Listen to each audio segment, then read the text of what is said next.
ole hei I an lau bokbonia sam trokhi heta boksa thawin kabai do na mo boksa hi inge kabai khati me ma si atui ni hei hi soda kan tel le potanga a uma ya kan mang don tina ni chu boksa thaw khamo chanin ajino chu kan tel to lowanga chuan heti lai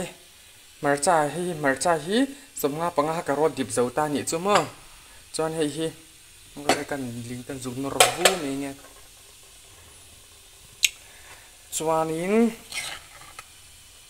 kan tel chanang marcha so chuan ta marcha hianin marcha ni I chi ka deng dip tu chi hi ka tel to lawanga mo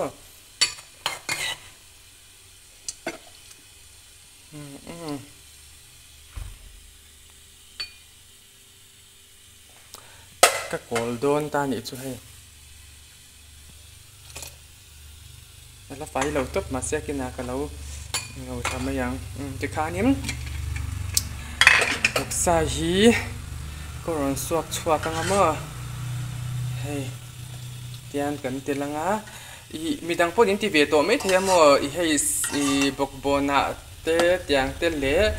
en lawa te po hian an te an englo thena ei tamanwa ma boksa thau te hi mo pei me te ui om ve ni chu boksa man tun la yang a hianin tawlu tuklo ma se taw mo ni kha poi mo ui kan nar ber le to kung tia om thenge mi singa ka mangai na aba makke be pi hat cheu do di ui kan fridge ka ba muam lo cho fridge lam ko hoi box ya mo muam lo ka muam tel lo don lo chuanin kan muam tel ta lo ma yanga hei ti hian om ta an thake em se I perimora marcha ka le mo zor tu no yang koi ka marcha patelo kan nei thakra ti ni tu sha thia me oi ha ui nei thak ke chu ka hlaw lom ka ti poi mo top tro marcha ka thakse nei thak khir lo se ti na ni chu o hei baya ka tel tur ania marcha khu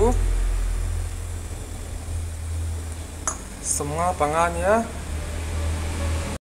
o ti hianin a lau so vet chan ta mo o hei karon la chwak tanga in tir ve shim shim ang cheu hei asak mel chu ala min chia lawa min ve tiap to mo hei lo te ka la thwanga nga la kina min huna ka lo karon da lang le nga hei at I mo kan ti se uze wa kai mani chuan college kan kal lai te em te wang kal lai te khan chuan in kan mengun ni chu ti chuan in hei pe enge pai me kha ui om ve kan ti bang khan ti hian kan ti ta chuan ui ka chan te ho ko nan ti war to pani chu ka chan te tanga ka shat ber te jok ma yang chu swal lo wang chu mo chuan em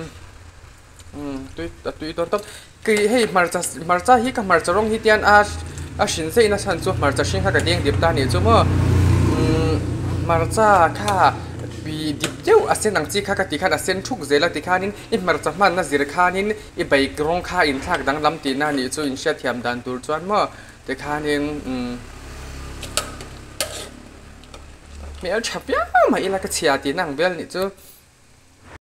oi le ti chuan hei alo min ta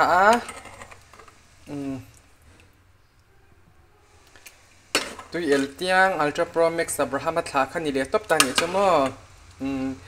ei a koi kimbek to angani ta chen ku chui koi lo tham se ka tia ma sengin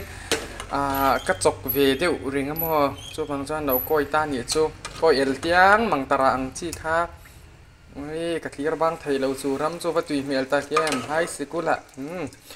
cha del pi mel cha kaning ka da top don mani da top lo me roi au pe